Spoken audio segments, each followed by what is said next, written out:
हा माझा छोटा सिपाही।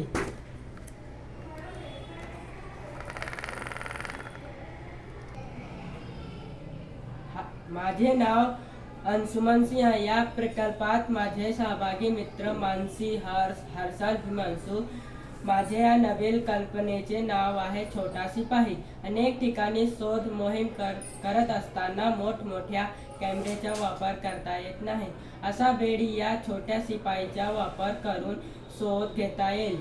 लहान निमुळता भाग, खोलगट भाग, आकाराने निमुळता होत जाणारा भाग अशा ठिकाणी या छोट्या सिपाहीच्या मार्फत आपण आतील घटकांचा शोध लावू शकतो। क्रिकेट खेळत असताना माझा बॉल एक गोल तोंड असणाऱ्या नालीत गेला, तेव्हा आत जाणे शक्य नव्हते आणि तेव्हा मला या छोट्या सिपाहीने मदत केली। अगदी घरगुती सामानांपासून तयार केलेल्या या उपकरणाने मला चेंडू शोधण्यास मदत केली, म्हणून मी याचे नाव छोटा सिपाही असे ठेवले। धन्यवाद।